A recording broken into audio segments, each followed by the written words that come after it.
নমস্কার বন্ধুরা, আমি শ্রাবণী। আমি চলে এসেছি আরও একটি রেসিপি নিয়ে। চলো রেসিপিটি তাহলে একবার দেখে নিই। আজ তোমাদের সাথে শেয়ার করব কলমি শাকের একটি রেসিপি। আমি আজ যেভাবে কলমি শাক রান্নাটা বানাবো সেভাবে কলমি শাক রান্না করলে খেতে কিন্তু বেশ ভালো লাগে। আজকের এই কলমি শাক রান্নাটা বানানোর জন্য আমি কলমি শাক নিয়েছি।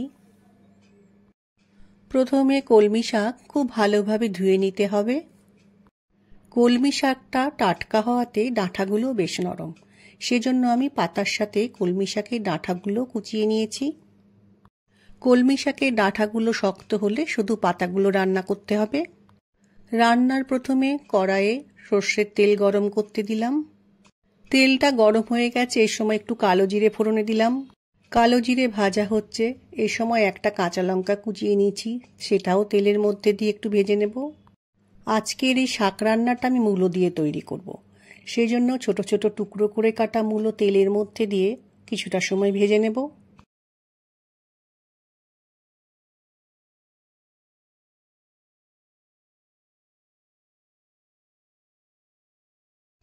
মূলোটা আমার কিছুটা ভাজা হয়ে গেছে, এই সময় কুচিয়ে রাখা শাক কড়াইয়ের মধ্যে দিয়ে দিলাম।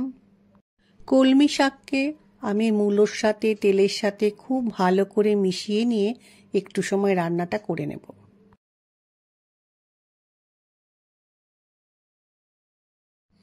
মিনিট খানেক রান্নাটা করে নেওয়ার পর এবার আমি নুন দিলাম, পরিমাণ মতো হলুদ গুঁড়ো দিলাম।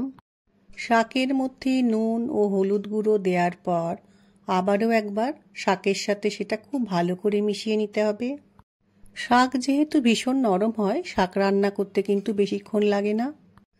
শাকের মধ্যে একটু চিনি দিলে খেতে বেশ ভালো লাগে, সেজন্য আমি অল্প পরিমাণ চিনি শাকের মধ্যে দিয়ে ভালো করে একটু মিশিয়ে নেব। রান্নার শেষের দিকে শাকে যদি মনে হয় একটু জল আছে, তাহলে গ্যাসের ফ্লেমটা হাই করে নিয়ে শাকের জলটা একটু শুকিয়ে নিতে হবে। কলমি শাক আমার রান্না তৈরি হয়ে গেছে। যারা কলমি শাক খেতে ভালোবাসো তারা জানো ভাতের প্রথম পাতে এরকম একটা কলমি শাক খেতে কিন্তু বড্ড ভালো লাগে। আশা রাখছি আজকের রান্নার এই ভিডিওটা তোমাদের ভালো লাগবে। আমার আজকের রেসিপি ভালো লাগলে লাইক, শেয়ার ও সাবস্ক্রাইব করো। ভিডিওটি দেখার জন্য ধন্যবাদ। ভিডিওটি আজ এখানেই শেষ করছি। ফিরে আসছি আরও একটি রেসিপি নিয়ে।